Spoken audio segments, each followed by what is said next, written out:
Chris, good to see you. Can we just start this afternoon just by asking about Alex Cochran? He took a whack to the head last Saturday against Swansea. How is he?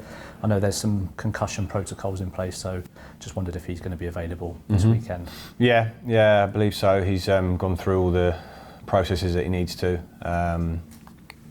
Obviously ongoing with that, but yeah, I believe he'll be available.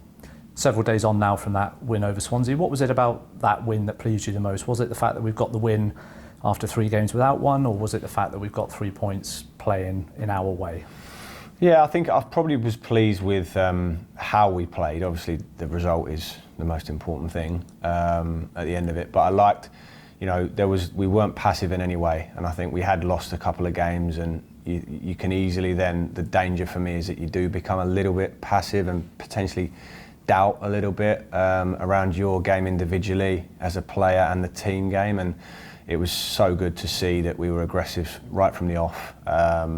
We looked like us, we did it our way, and we showed a fitness and spirit to finish strong and get the win.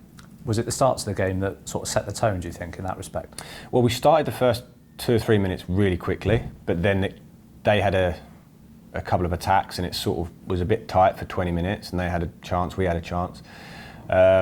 And then I thought from moving towards half-time, we then pushed on, and then second half we grew from there, and we were the stronger team overall, definitely. So yeah, I mean, I just think with these teams, Swansea, a good championship outfit. I thought when I was watching them how much they've come on since I'd last really sat and watched them in detail.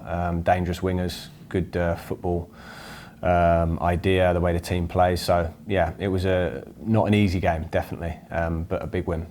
Last weekend also saw big impact from players coming off the bench, particularly in the second half. Just sort of wanted to get an insight from you and your coaching staff. How do you ensure that players are ready to come on and make the impact like they did? Is there any different things you have to do during the week, particularly now when games are well over 100 minutes most weeks now? Yeah, there's a few things you can do. I mean, what I try and make their training day the day before the game is a little bit different to the starters. They need a little bit something else with their preparation physically.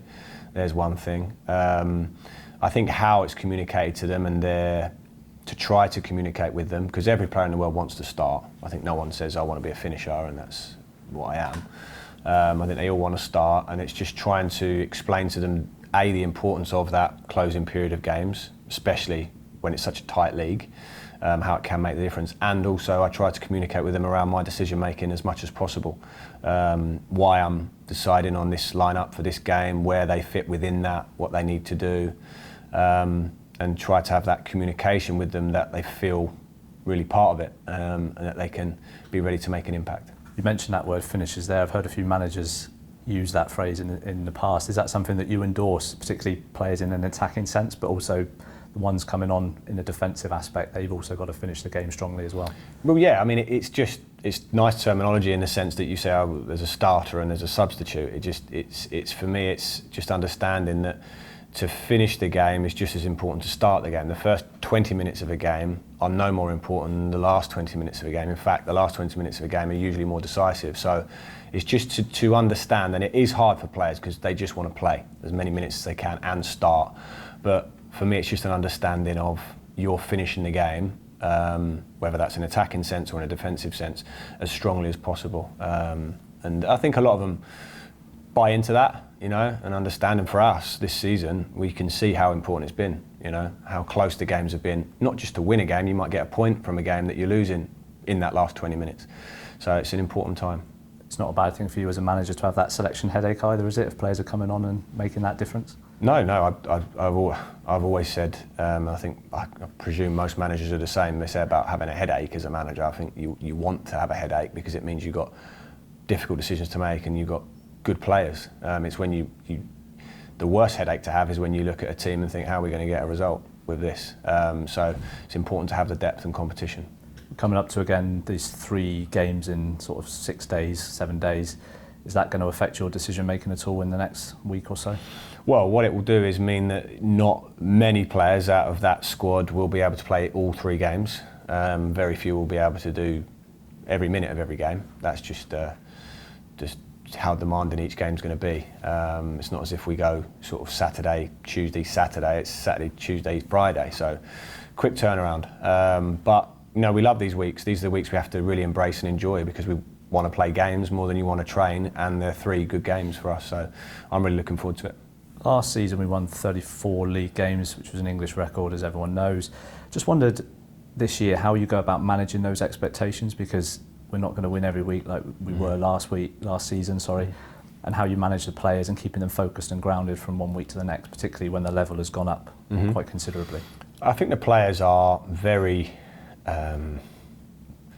in tune with what a challenge this league is. Some of them have been in it before and they know that anyway. Some of them haven't played in it, but I think players as professionals respect the championship and how demanding it is, how tough and tight each game is. So for me, that's part of my job, is to keep us on track all the time and focused on how we're playing and what we've got to do, always understanding that every game's a challenge, and expectations for me are each game to be competitive, which we have been in every game, and we're not going to win every game. I've said that all the way along, and we lost 2 in a row just recently. That is the championship. What we did well, we bounced back and we won the next one. So it's going to be like that, not just for us, it's going to be like that for pretty much every team. You can see it this season in the championship, and what we have to do at the end of it, when we look back at the end of the season, is picked up enough points that we're happy with where we are. But it will be different to last season. I think everyone knows that. The next challenge is Coventry on Saturday, the top scorers in the championship so far. How would you rate the job that Frank's done since he's gone in there and their start to the season? Yeah, I mean, very good team. I think he's done a very good job. I think Mark Robbins obviously took them on a hell of a journey all the way up from League Two, and they were pushing, and then obviously Frank's come in and they were very unlucky, I thought, last season not to get to the player final watching the games, and therefore very close to the Premier League, and they haven't, to my mind, lost any of that team. They're still all together, and they're looking good. So yeah, tough match. How important is it to back up not only the result but also the performance that we put in last weekend against Swansea as we look to Coventry on Saturday? Yeah, we have to play with the same energy, as much intensity as we can, knowing that yes, it's going to be a challenge, but we take great confidence from some of the wins we've had, some of the performance we've had. We're away from home, we're going to need to go and compete from the very first whistle to get something out of that game, but we can take confidence from how we play and build on that. Just finally, Chris, I just wanted to ask you a bit more of a general question. Saturday again is 12:30 kickoff, our second in a row. Do you have to prepare any differently for lunchtime games, or is it a case of treating it like a 3 o'clock and working backwards from there with the players in the preparation? Yeah, I mean, it's a quick start, and it's strangely, you train actually at 10:30, 11-ish every day, so actually for your body clock it's probably more similar than actually when you play at 3 o'clock. But no, I just have to make sure they've all fully woken up and ready to go, basically. So nothing really changes much for us.